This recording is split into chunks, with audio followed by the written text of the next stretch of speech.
ಮಾಡ್ತಾ ಇರೋದು ಸರಿನಾ ಅಥವಾ ಮುಂದೆ ಯಾವ ನಿರ್ಧಾರವನ್ನು ತಗೋತೀಯ? ಅವನು ಯಾವಾಗ ನಿರ್ಧಾರವನ್ನು ತಗೋತಾನೆ ಅವನ ರೂಪಾಂತರ, ಅಂದ್ರೆ ರೂಪಾಂತರಕ್ಕೂ ಬದಲಾವಣೆಗೂ ಇರುವಂತಹ ದೊಡ್ಡ ವ್ಯತ್ಯಾಸ ಅಂದ್ರೆ ಆ ಜೀವಿ ಎಷ್ಟು ಬದಲಾಗುತ್ತೆ ಅಂದ್ರೆ ಹಿಂದಿರುವಂತಹ ಸ್ವರೂಪಕ್ಕೂ ಈಗಿರುವಂತಹ ಸ್ವರೂಪಕ್ಕೂ ಹೋಲಿಕೆ ಇಲ್ಲದೆ ಇರಬೇಕಾದ್ರೆ ಅದಕ್ಕೆ ರೂಪಾಂತರ ಅಂತ ಕರೀಬಹುದು, ಮೆಟಮಾರ್ಫೋಸಿಸ್ ಅಂತ. ಸೊ ಜೀವನದಲ್ಲಿ ಮನುಷ್ಯ ಅವನ ಹಿಂದಿರೋದಕ್ಕಿಂತ ಅಂದ್ರೆ ಸ್ವರೂಪವೇ ಬದಲಾಗುವಷ್ಟು ದೊಡ್ಡ ಬದಲಾವಣೆ ಬಂದಾಗ ರೂಪಾಂತರ ಅಂತ. ಈ ಸಿನಿಮಾದಲ್ಲಿ ಆತರ ಬೇರೆ ಬೇರೆ ಪಾತ್ರಗಳು ಬೇರೆ ಬೇರೆ ರೂಪಾಂತರವಾಗುವಂತಹ ಘಟನೆಯನ್ನ ವಿದಿಲೇಶ್ವರವರು ಕ್ಯಾಪ್ಚರ್ ಬರೆದಿದ್ದಾರೆ. ಹಾಗಾಗಿ ಈ ಟೈಟಲ್ ಅದಕ್ಕೆ ತುಂಬಾ ಆಕ್ಟ್ ಅಂತ ಅನಿಸ್ತು. ಇದು ರೂಪ, ಮನುಷ್ಯ ರೂಪಾಂತರ ಆಗುವಂತಹ ಕಥೆ. ಒಂದು ವೇಳೆ ಆಗದೆ ಇದ್ರೆ ಏನಾಗ್ಬೋದು ಸಮಾಜಕ್ಕೆ ಅನ್ನುವಂತ ಒಂದು ಎಕ್ಸ್ಪ್ಲೋರೇಷನ್ಸ್. ಇದು ಜಾನರ್ ಸರ್, ಇದು ಹೈಪರ್ ಲಿಂಕ್ ಅಂತ ಕರಿಬಹುದು. ಅಂದ್ರೆ ಬೇರೆ ಬೇರೆ ಕಥೆಗಳು ಒಂದಾಗುತ್ತೆ, ಬಟ್ ಆಕ್ಚುಲಿ ಕರಿಬಹುದು ಇದು ಡ್ರಾಮಾ ಅಂತ ಕರಿಬಹುದು, ಇಮೋಷನಲ್ ಡ್ರಾಮಾ ಅಂತ ಕರಿಬಹುದು. ಕನ್ನಡದಲ್ಲಿ ಒಂದು ಬೆಂಗಳೂರು ಅನ್ನುವಂತಹ ನಗರದಲ್ಲಿ ನಡೆಯುವಂತಹ ಕಥೆ, ಅಲ್ಲಿರುವಂತಹ ಬೇರೆ ಬೇರೆ ಭಾಷೆ ಜೊತೆಗೆ ಉತ್ತರ ಕರ್ನಾಟಕದ ಒಬ್ಬ ರೈತ ಮತ್ತು ಅವನ ದಂಪತಿ ಬೆಂಗಳೂರಿಗೆ ಬಂದಾಗ ಅವರಿಗೆ ಬೆಂಗಳೂರಿಗೆ ಕಾಣಿಸುತ್ತೆ ಅನ್ನೋ ಒಂದು ಕಥೆ ಕೂಡ ಬರೋ ಕಾರಣಕ್ಕಾಗಿ ಬಿಜಾಪುರದಲ್ಲಿ ಇದನ್ನು ಶೂಟ್ ಮಾಡಿದ್ದಾರೆ. ಅಲ್ಲಿನ ಸ್ಥಳೀಯ ಪ್ರತಿಭೆಗಳನ್ನ ಆಯ್ಕೆ ಮಾಡಿದ್ದಾರೆ. ಹಾಗಾಗಿ ಉತ್ತರ ಕರ್ನಾಟಕದ ಭಾಷೆ ಕೂಡ ಇದರಲ್ಲಿ ಅಂದ್ರೆ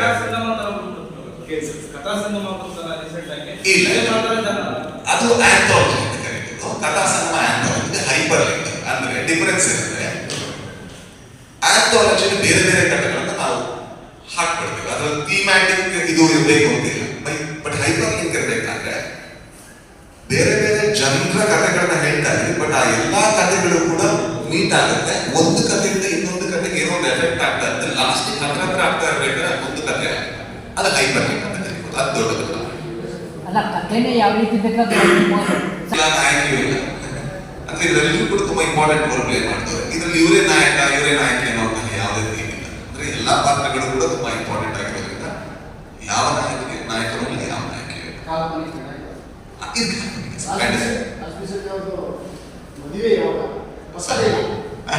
ಒತ್ತಡ ಇಲ್ಲ, ಗೊತ್ತಿಲ್ಲ ಸರ್, ನೋಡೋಣ. ಮನೇಲೂ ಕೇಳ್ತಾ ಇದ್ದಾರೆ, ನೋಡೋಣ ಯಾವಾಗ ನಮಗೂ ರಾಜ್ಯಾದ್ಯಂತ ಎಷ್ಟು ಚಿತ್ರಮಂದಿರಗಳಲ್ಲಿ ಲಿಮಿಟೆಡ್ ಆಗಿ ರಿಲೀಸ್ ಮಾಡ್ತಾರೆ ಸರ್. ಇದೊಂದು ಸ್ವಲ್ಪ ಎಕ್ಸ್ಪ್ಲೋರೇಷನ್ ಆಗಿದೆ. ಮೈಸೂರಲ್ಲಿ ಎಲ್ಲ ಮಲ್ಟಿಪ್ಲೆಕ್ಸ್ ಅಲ್ಲಿ ಇರುತ್ತೆ. ಸಿಂಗಲ್ ಸ್ಕ್ರೀನ್ ಯಾವ್ದು ಮಾಡಬೇಕು ಅಥವಾ ಮಾಡಬಾರ್ದು ಅಂತ ಯೋಚನೆ ಮಾಡ್ತಾರೆ. ಕೆಲವು ಸಲ ಏನಾಗುತ್ತೆ, ನಾವು ರೈಟ್ ಆಡಿಯನ್ಸ್ಗೆ ಫಸ್ಟ್ ತಲುಪೋದು ತುಂಬಾ ಇಂಪಾರ್ಟೆಂಟ್ ಆಗುತ್ತೆ. ಆ ಕಾರಣದಿಂದಾಗಿ ಸ್ವಲ್ಪ ಲಿಮಿಟೆಡ್ ಇರುತ್ತೆ ರಿಲೀಸ್. ಆಮೇಲೆ ರೆಸ್ಪಾನ್ಸ್ ಯಾವ ರೀತಿ ಸಿಗುತ್ತೆ ಅನ್ನೋದ್ರ ಮೇಲೆ ನಾವು ಆಕ್ಚುಲಿ ಅದರ ರಿಲೀಸ್ ದೊಡ್ಡ ಮಾಡ್ಬೇಕಾ ಸಡನ್ ಮಾಡ್ಬೇಕಾ ಅನ್ನೋ ಡಿಸಿಷನ್ ಬರ್ತಾ ಇದೆ. ಅಂದ್ರೆ ಅವರಿಬ್ರು ಬಿಸಿ ಇದ್ದಾರೆ. ಶೆಟ್ರು ಕಾಂತಾರ ಮಾಡ್ತಾರೆ, 1.5 ವರ್ಷ ಅದರಲ್ಲಿ ಬಿಸಿ ಇದ್ದಾರೆ. ಆಮೇಲೆ ಇನ್ನೊಂದು ಕಾಂತಾರನೋ ಅವ್ರಿಗೇನೋ ಪ್ಲಾನ್ ಆಗ್ತಿರ್ಬೋದು, ಗೊತ್ತಿಲ್ಲ.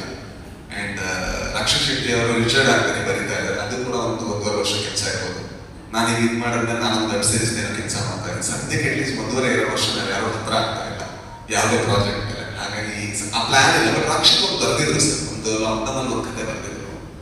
ಆ ಕಥೆಯಲ್ಲಿ ಇತ್ತು 3 ಜನ ಅಪ್ಲೈ ಮಾಡಬೇಕು, ಬಟ್ ಬೇರೆ ಬೇರೆ ಕಾರಣಗಳಿಂದ ಮಾಡೋಕ್ಕಾಗಿಲ್ಲ. ಬಟ್ ಮುಂದೆ ಆಗಂತ ಗೊತ್ತಿಲ್ಲ, ಸ್ವಲ್ಪ ಟೈಮ್ ಆದ್ಮೇಲೆ ಆಗ್ಬೋದು ಅಂತ ವರ್ಷ ಇಲ್ಲ ಅಷ್ಟು.